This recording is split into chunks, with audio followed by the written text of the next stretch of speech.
Hello, everybody. I'm here to talk about the planes of neurodevelopment. You might want to start just by taking a moment to jot down an answer to this question. What plane of development are you stuck in and why? So this is a picture of the 4 planes of development from Dr. Montessori.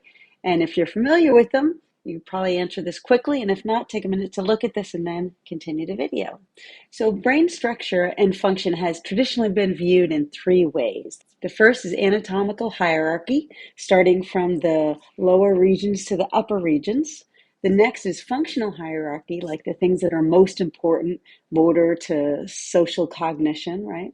Or evolutionary hierarchy, which is looking at where things branch off in evolution along the evolutionary tree. But now we look at things in a slightly new way, a neurodevelopmental way. So we're considering here how development runs from lower order to higher order cognitive areas. And in this image, you can see the sensorimotor pole here is low ranked lower order area in orange, and then yellowy orange. And then the purple areas are the association poles. Those are higher order areas. Now, lower order areas are evolutionarily older. They develop in early childhood. But the association regions, they undergo the greatest change during adolescence, okay? And our brain has expanded association regions compared to primates. So we diverged from primates at the start of the adolescent phase, okay? So think of it that way. Primates and us, a lot of similarities in development until we get to adolescence. We have a prolonged adolescent period in humans, and that allows us to get this great development of our association cortices, and it also integrates things really efficiently, but it also exposes us to possible challenges. So the long adolescent period has benefits and challenges, like most things do. So think about the simplest capacities maturing first. We have our motor and sensory areas. Then we have our spatial orientation, speech and language, and basic attention areas. And then we have our executive function, advanced attention areas, and more advanced motor coordination areas. And then integration of all of the above. Brains are like faces, no two are exactly alike, okay? So there's variability, even though there are some generalized patterns and trends. So these association or higher order cortices can develop only after the sensorimotor cortices develop, okay? This is an example of sequential development. You have to have sensorimotor development before you can have the association cortices development. And that kind of makes sense because the association cortices are integrating the other things, and it can't integrate something that doesn't exist, right? So you have to have the basics before you can get association and integration later on. In this graph, you can see that we're starting with infant on the left and heading all the way over to the adult on the right. And you'll see that these sensory motor areas are in orange again, orange and yellow. And on the left is where most of that development is happening in the infant age period and also in childhood. And then as we get older, more and more of the association cortices are developing. Now, it's not 100% consistent that way because the brain develops slightly differently based on the area or the region of the brain that's developing. It's not the same across all brain regions, right? So there's variability in that, which means there'll be variable development within the brain regions, right? Okay, so neuroscience and Montessori agree that sensory motor development comes sequentially before higher order thinking. That they have in common. And you can think about it clearly when you look at the planes of development according to Dr. Montessori. First, there's sensorial exploration, where there's a focus on sensory and motor development. And the child is trying to answer the question, what is this world? In plane 2, it's the exploration of reason. Why is the world this way? That begins around age 6 and ends around age 12. The third plane starts around age 12. This is adolescence, and it's an exploration of society. Who am I? What do I believe? How do I fit in? And the fourth plane is adulthood. That's exploration of humanity. It goes from around age 18 to 24. This is the final plane of development. And it's curious that we know now that cortical development, pretty much the foundations of it all wrap up around age 24. The brain never stops developing, never stops changing, but the primary foundations end around age 24, just like Dr. Montessori suggested. So here, when we look at her graph of the planes with these upside down triangles, you can see we're starting in infancy for plane one, the absorbent mind, it's also called. And this is where the child's working towards physical and biological independence. They're learning to walk, they're learning to stand up, right? First, they're just holding up their head, right? And then they're going to sit up and then crawl and stand up and walk. So weaning off of their mother. So physical and biological independence is what's going towards basic physical and biological independence in the first plane. And the second plane is childhood, ages 6 to 12, elementary ages, when the child's looking for mental independence. They're still relying on the family, but they're branching out to their friends a lot. They have this herd mentality and they want to know what everybody else thinks, and they're really concerned about justice, okay? This is the period when children are making rules, right? You'll see them. I remember one time my daughter was with her friends. They spent about 45 minutes making the rules for a game, and then they spent about 2 minutes playing it, okay? It's all about the rules, justice, morality, fairness, and you'll hear children getting very upset when children don't follow the rules, okay? It really matters in this age from 6 to 12. Now, in adolescence, there's a shift outside again from that smaller herd to a larger group, to society, and trying to fit in. Who am I? What do I believe? How do I fit in? Okay, and that's in adolescence. And you can see this is a great time for apprenticeships, for reaching one step further outside of the family and dipping your toe into society and different jobs. And then plane four is the exploration of humanity. And that's when you're really figuring out, what is my place in the world? You're gaining spiritual and moral independence. And just back in adolescence, I forgot to mention, with social independence, there's commonly a rejection of the family, rejection of the parents in particular, pushing back against them. And again, that's normal in the approach towards gaining social independence. And it doesn't have to be mean or nasty, but there's definitely, they want to ease away from the parent. Now, in the bottom going down part of these triangles, Dr. Montessori refers to a state of intense change, and then in the upward slope, conscious, slower pace of change. And in neuroscience terms, I would talk about intense growth followed by integration. Okay, we're going to talk more about how the brain changes and grows and integrates. So this bulb graphic is really famous among Montessori folks. It's showing those same 4 planes of development, but it's putting it in terms of this bulb. And you can see in this first plane, we have huge development. This is big, a lot is happening. Then we have more stability from ages 6 to 12. And then during adolescence, we have another expansion, a period of intense growth, followed by more stability, integration afterwards, okay? So those are a couple ways to look at Dr. Montessori's planes of development. Now let's look at neuroscience in more detail. And we can see that, yes, we know about plasticity. It takes less effort for the brain to change in early life. And so this red line is showing you how much plasticity there is that's influenced by experience, okay? So we don't have to make a lot of effort. Nature just happens, the world just happens, and things change in the brain, okay? And when we're young, there is tons of it, and it decreases as we age.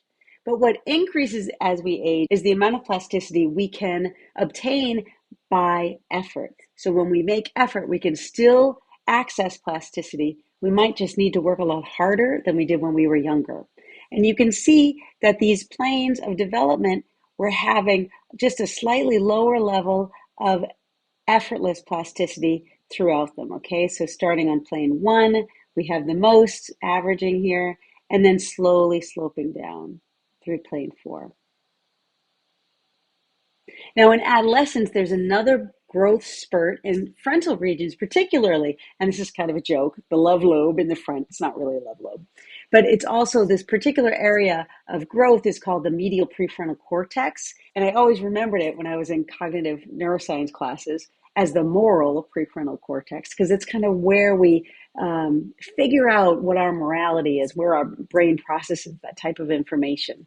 All right, and there's a big growth during adolescence. So similar to what Dr. Montessori speculated in that bulb graph.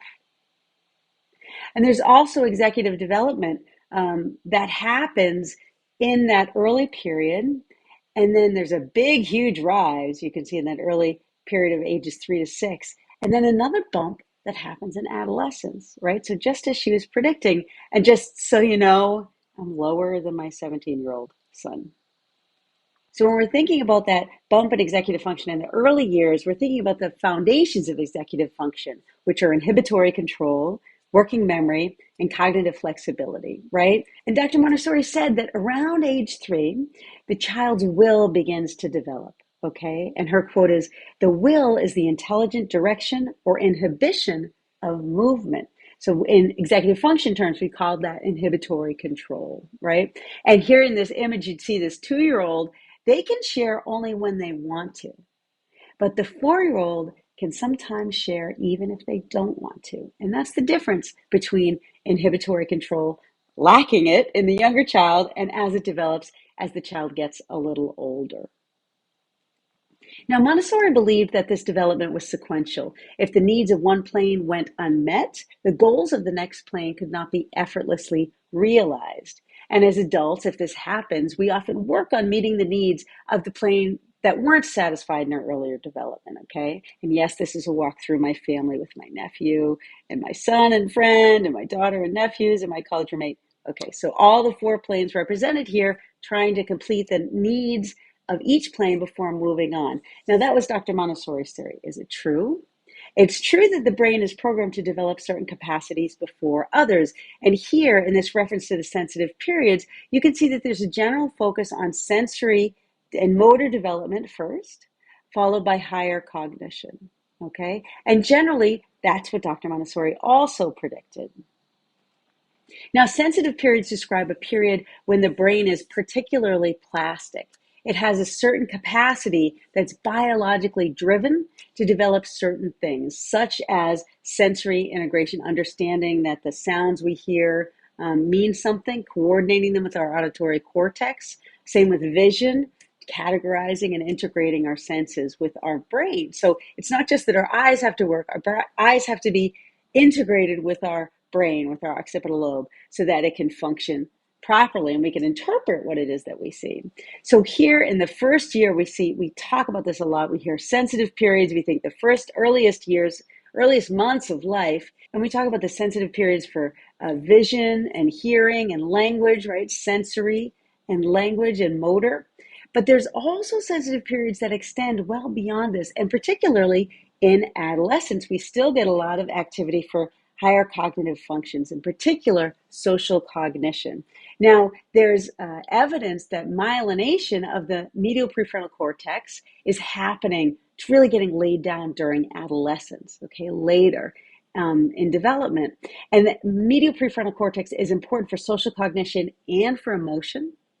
And the myelination is triggered by social interaction, okay? So it's experience dependent plasticity. It doesn't happen automatically. It needs something to trigger it to happen.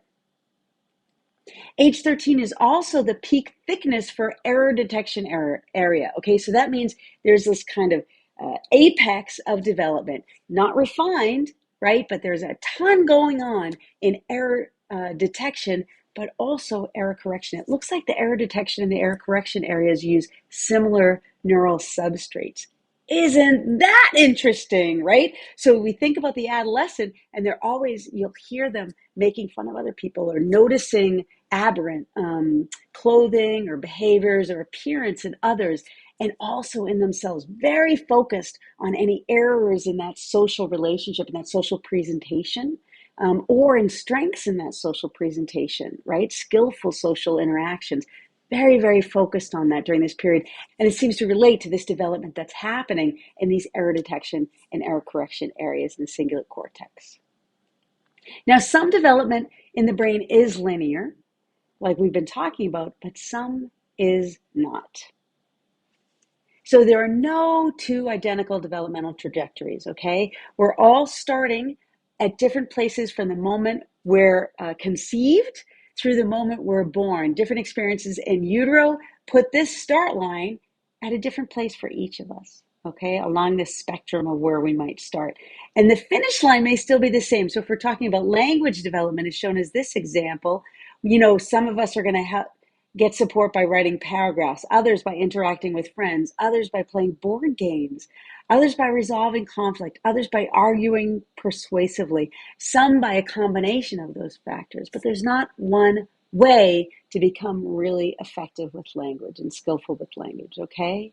So our skills are developing dynamically along a web of development. There are many paths to mastery as our systems mature. And I'll give you this example from in my class, and this little boy, I'll call him Zach, was 3 when he started my class, and I would greet him every morning. He would greet me, he would come, he would shake my hand, and then he would immediately go up into the loft. We had a loft in this room, and he would lie down and suck his thumb, and he would watch what everybody else was doing. I was able to give him only a few presentations to introduce him to a few activities each day, but he really just wanted to be up there watching. It took months before all of a sudden he comes down one morning and he takes out the number rods. And I'm showing him with the cards and counters here, but he took out a different one, the number rods, and he did them perfectly. He aligned all these rods in perfect order, and he attached the number symbols to them just as they belonged. Okay, so we're like, what's going on there? He hasn't had a single presentation, but he's been watching everyone. So his developmental trajectory was that he needed to observe before he felt prepared to come and do the work himself. He needed to observe a lot. Once he took out those number rods that day, he started doing a lot of work and wanted to do all the math work. Now, he was a little younger than we anticipate one child would be to start all that math work. So I made sure to give him the earlier presentations I would want him to have to make sure there weren't any gaps in his learning. But he's continued to move along quite quickly. Now, the other person in this picture, this girl, she was on a different trajectory as well. She was 5 years old while he was 3 years old, and she still was unsuccessful in matching numbers and quantities. So she was drawn to him, to watch him, and could learn quite effectively from this child who was so much younger. This is the benefit of a mixed age group. You don't know where each child is going to be. And if you have this mixed age group, there's a possibility of them finding a peer, whether they're moving quickly or whether they're moving slowly. Either movement is okay.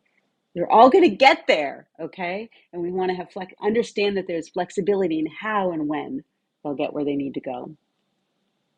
So remember that brains are like faces. No two are exactly alike. We can't expect the same thing from every child at the same time. So here's the first quiz. See if this is making sense.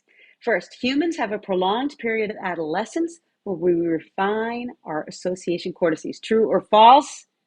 The answer is true. And here's a reference to that SIDENOR study that shows us sensorimotor development is happening before association cortices are developing, and that a lot of that association development happens in adolescence.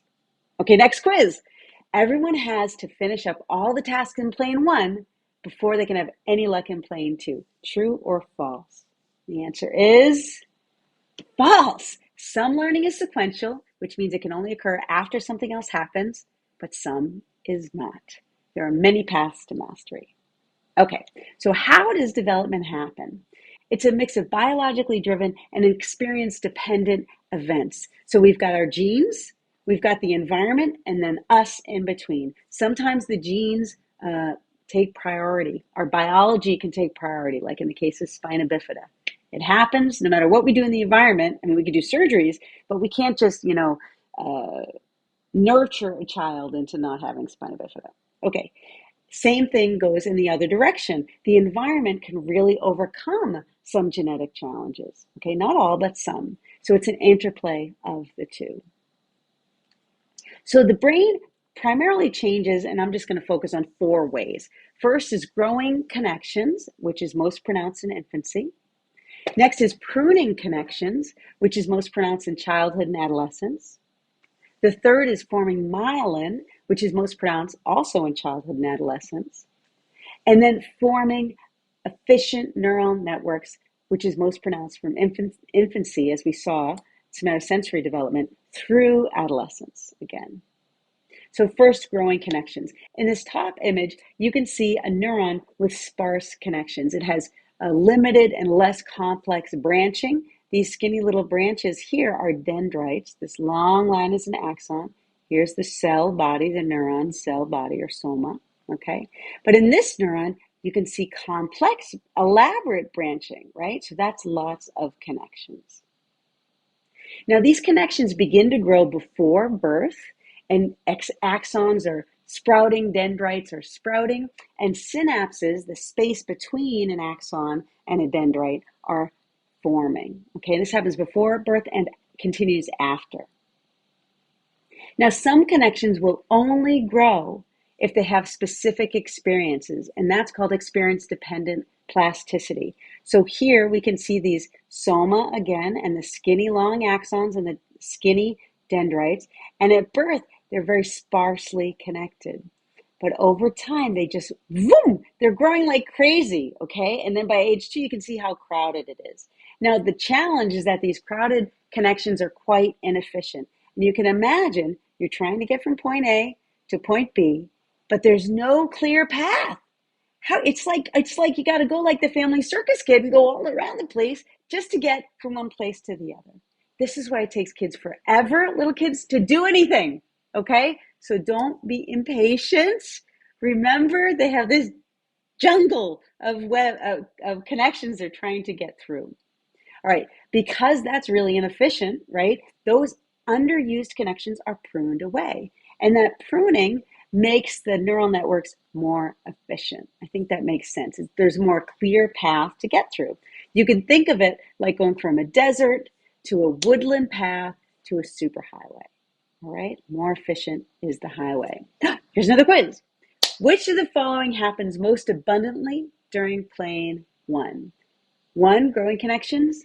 2, pruning connections. 3, forming myelin. Or 4, forming efficient neural networks. And the answer is 1, growing connections. I bet you got that right. Okay, another quiz. It requires more brain energy for a child to tie their shoes than for an adult. Is that true or false?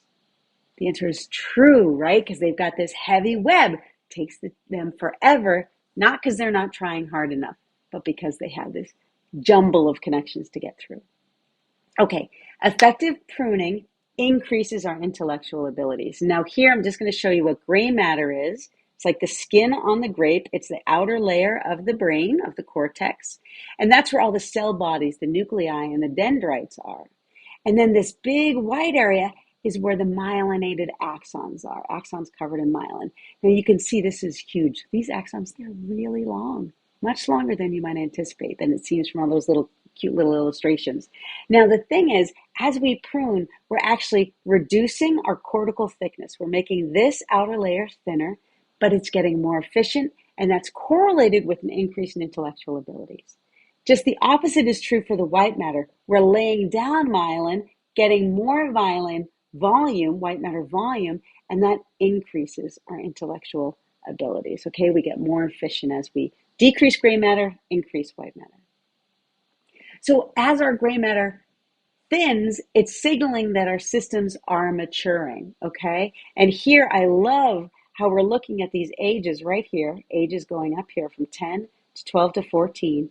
And you can see that there are many systems that are reaching maturation. Now, maturation doesn't mean perfection. It doesn't mean full integration. It just means that's when most of the big stuff has happened, okay? And so that's happened right before adolescence, at the end of childhood, in the visual system, the somatomotor system, and then executive and attention areas, as well as emotion areas in the default mode network, okay? There's still more work to be done in those areas, but it's kind of reaching an apex, and then integration will happen after that. So step 3 of the way the brain changes is forming myelin. And we've mentioned myelin already. Myelin is white matter, and it's actually not fat. It's a living glial cell, a support cell in the brain. And here's a little picture of an oligodendrocyte, which is what myelin is. And here's another illustration of it. Here's the oligodendrocyte, and it reaches out and it grabs onto the axons on many other neurons. Okay, so one oligodendrocyte can myelinate many neurons, not just one. Okay, there's also, you'll see these pictures of other little cells, microglia and astrocytes. Those are also glia, and they are super important in brain function, and seeing more and more research on them because they're really implicated in atypical brain function, like in Alzheimer's or in motor neuron disease, those types of things. Okay, so myelinated axons allow for fast and efficient transmission. So you can think of the cord on your laptop, on your computer, and how that coding on the outside makes that electricity just go whoop, straight through, lickety split, and only to the computer, to the electric device, right? That's what myelin does. It sends those neural signals boom, right to where they want to go without getting into the wrong place. Now, white matter increases as we age. And you can see in this graph that there's a lot, look at this, big growth, big growth in plane 1, okay? There's a little growth, but more stability in plane 2, and then stability with a little drop in plane 3, and then growth again throughout the lifespan. So I'll just show you that we're talking about these specific areas. I'll put them in context for you. Somatosensory and motor, really big in the earliest years, right? And then we're more focusing on more visual, but still motor in childhood, more motor and somatosensory and visual in adolescence, and then a little bit of each in adulthood as well. Now, myelin begins to form in utero. So if you have a child who can hear things in the environment, that's going to contribute to their myelin formation before they're even born. It's forming the auditory cortex, okay? So the myelin in the auditory cortex won't be laid down. Those oligodendrocytes aren't going to grab onto those axons unless they experience sound. And specific sounds are thought to be responsible for this myelination. So that is what's called experience-dependent plasticity. If you are born deaf and you can't hear the sounds, you don't get this myelination in your auditory cortex. Now, myelination influences our ability to hear, and it may be related to a sensitive period, which might be a critical period, we don't know, for the development of phonemic awareness. There's this great study by Patricia Kuhl, who's a killer language researcher. She's fantastic. And she looked at American infants and Japanese infants who were raised in English-speaking or Japanese-speaking homes. They could hear the sounds of the other language if they were exposed to it at this age. So you may know that in Japanese, there's an and an sound that's a little different than it is in English. There's not a distinct and a distinct sound. It's a little bit different. And if you are not exposed to English, if you're a Japanese speaking person, and you're not exposed during this sensitive period from like 8 to 10 months-ish, you may have a hard time pronouncing and hearing the and the sound that we hear in English. Now, I was exposed to English at that age, so the and the it's effortless for me, okay? But there are other sounds like that in other languages you may be familiar with. And the research is suggesting that you need exposure to those sounds around the ages of 8 to 10 months in order to be able to not only hear, but possibly later articulate those sounds as an adult. Now, the research isn't saying that it's impossible later on. It's saying that this seems to be the time when the brain really wants to do it. And if you want to do it at another time, you may need to take a lot of effort to make it happen. Okay, here's a quiz. Skinny people don't have enough myelin. True or false? This is goofy, I know. It's false. Myelin is not fat. It is a living cell that wraps around the axons of several neurons. Okay, next question. Myelin will automatically start forming at certain time periods. True or false?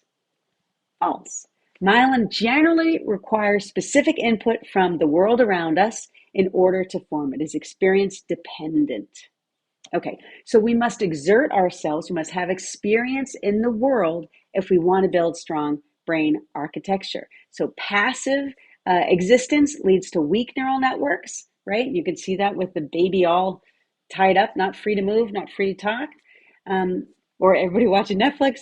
Or active engagement in the world generally leads to stronger neural networks.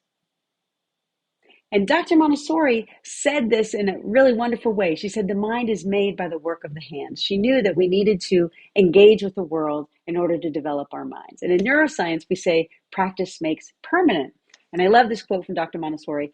Every unnecessary aid is an obstacle to development. Why? Because the child needs the opportunities to engage with the world in order to refine their neural networks. When we're doing something for them, We're just getting more practice, and our networks are already developed. We don't need it, but the child needs it. So what we need is patience and scaffolds so we can help them a little bit less each time, just as much as they need, no more.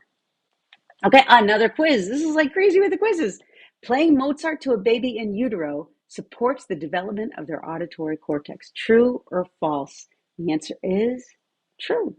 Myelination of the auditory cortex is experience dependent, right? Babies can recognize, actually, the music that you sing or play to them in utero, they can recognize those songs up to like 6 weeks after birth, okay? So that's pretty cool. All right, I'm not saying Mozart is the only option. The data's not fully in on that, although people like the Mozart thing. It's just the fact that you want to expose them to skillful things, whatever you love, not too loud, but whatever you love, and it will help their auditory development. Okay, another question. The people who scroll endlessly through the Netflix options, my husband, without making a choice, are strengthening their neural networks more than the people who watch them scroll endlessly. Me. Is that true or false? Well, it's kind of like both, right? Passive activities really don't lead to the development of robust neural networks the way active engagement does, okay? But I guess scrolling is a little more active. Anyway, okay, you get the point. All right, step 4, forming efficient networks is another way that the brain grows and develops. So building networks means connecting the connections. Our experiences wire these distant brain areas together into efficient connectivity networks, okay? So when we're talking about brain networks, you're talking about networks, nodes, and hubs, just like a transportation system, okay? You really need your whole brain to do anything. We like to think, oh, reading's over here and vision's back here, but everybody's going to talk to everybody if we really want things to work. So here's an example of that. In a language-based task, we're using all of these different networks, okay, to functionally do the task in order to function, okay? And when we do repeated experience, repeated activity, that's what helps really lay down strong foundations. So the more skilled we become at a task, right, we've done it a lot, it actually takes less brain real estate for us to do the task. And here's an example of that. So when we're 11, here's an image of the language areas we use in order to read. All these orange and maroon spots are areas we use in reading, okay? But at age 38, we're still reading. We're not reading worse, right? We're probably reading a heck of a lot better, but we're hardly using any brain real estate. Totally different areas and totally less areas, okay? So it's not just that we're using less, we're using different areas. We actually integrate the areas that we use over time, and a lot of that happens during adolescence. Okay, so our mature networks use global connector hubs instead of regional connector hubs, okay? I hope that makes sense to you. Think again about that transportation system where you're going through, are you going through Hartford or are you going through New York, right? Okay, regional is Hartford, New York is global. You can get anywhere, right? But if you go through Hartford, you always got to connect through New York, okay? It's a drag. All right, so our efficiency shifts from local to global with age and experience. And over development, these hubs change location to improve efficiency. They actually change location.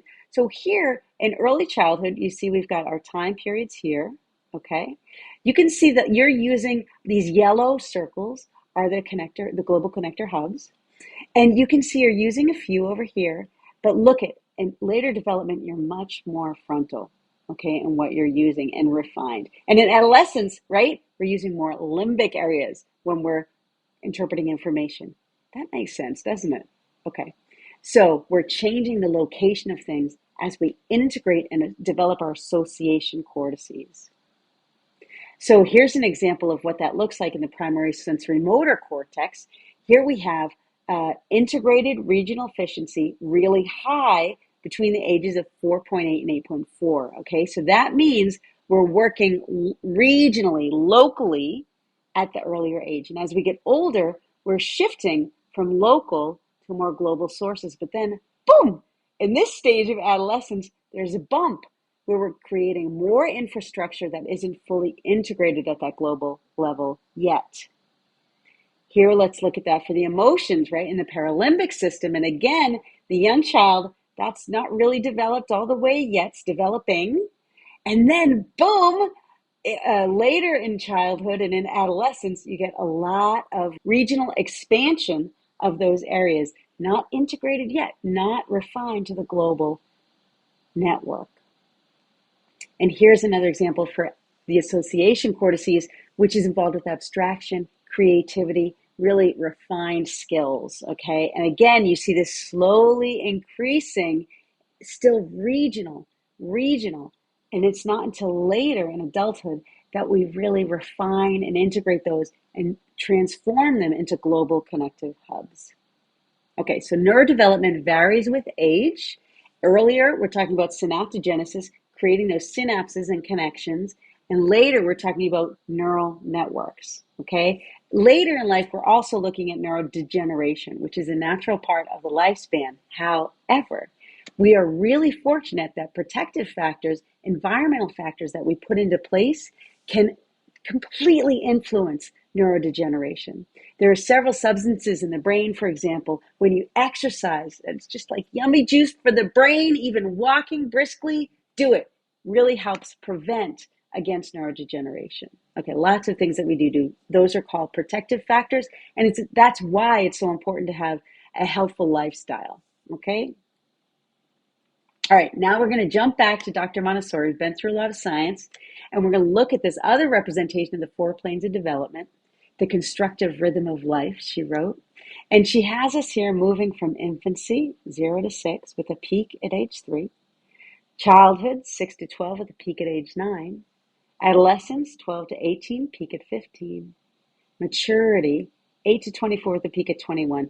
And then here she's looking at kind of, I interpret this as meaning the number of influences that are happening. So we're really focused at the individual family level, and then friends start to be important, then society starts to be important, and then the whole world of humans starts to be important, okay, of that causality.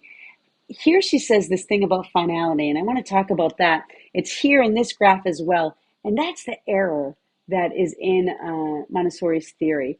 So she states that finality, you kind of get where you're going and everything gets finished up and you're all buttoned up and done. It's just not the case. The brain is changing throughout life, and you can have dramatic changes later in life, either imposed by an environmental effect, like a car accident or chemotherapy, or you can have just effort that you make later in life. You're just driven to learn something, okay, or to master something. And that can have significant impact and cause development in the brain. So it doesn't end. We're not done. We're never actually done. It keeps changing throughout our lifespan. And here you can see gray matter differences, mean cortical thickness differences at different ages. And so red is more thick, purple is thin. All right, and you can see before 40, you've got a lot more red up there. I'll just show you this one area to make it easy, and less red when you're older. Okay, so it doesn't mean you're not as smart. Remember, thinning gray matter can be a good thing. Okay, so the planes are not finite. The brain is constantly changing and learning. And anything we do repeatedly, the brain gets more efficient at across the lifespan. I recommend this book to you. Norman Doidge is a neuroscientist. He's written several books. Read them all. I love this one, The Brain That Changes Itself. And they'll talk more about how the brain can overcome significant insults like stroke or injury. Highly recommend it. Okay, I would love for you to pause right now and complete a 3-2-1 reflection. I want you to write down 3 things you didn't know before we began, 2 things you'd like to continue to research because your curiosity has been piqued, and 1 thing that you will change in your personal professional life based on what you just learned. Okay, pause the video for a moment to do that, and then turn it back on. I have something else for you. So scientific study never ends. We cannot swallow whole what Dr. Montessori said. We're not following a guru model. We are following the scientific method, okay? This is pedagogy based in science. So we must test everything always. Don't just believe it. See what the research says. And then when you read the research, don't just believe it. You need a whole body of research before you can feel confident that something's true. You don't just want one study, okay? And if you're interested in participating in research to support those efforts, we are starting a Montessori research pool where anybody interested can just sign up. If you are implementing Montessori at any age, either at home or in a school, we would love to have you sign on to this research database. It will be made available to researchers who have institutional review board approval, and they will be able to look through the database for people who meet the demographics of what they're searching for. So maybe people who are teaching 3 to 6 year olds, maybe homeschoolers, maybe administrators. It could be really a broad range. So anyone who's involved with the Montessori education is encouraged to sign up. We'd love to have your participation. All right, and I want to leave you with this. Peace cannot be kept by force. It can only be achieved by understanding. That's from Albert Einstein. And I say that because it's so important that we continue to understand what's going on neurodevelopmentally, because our work is ultimately, as Dr. Montessori's was, for peace. And we believe that the transformation needed to have a peaceful society is founded in education of children, in our approach to children, offering them respect, dignity, and optimal opportunities for development. So I thank you for your time. I'm going to show you my references. I love references. Always make sure you cite your sources so that you know I'm not making it up. And here they are. And thank you, and I hope this was useful. Bye.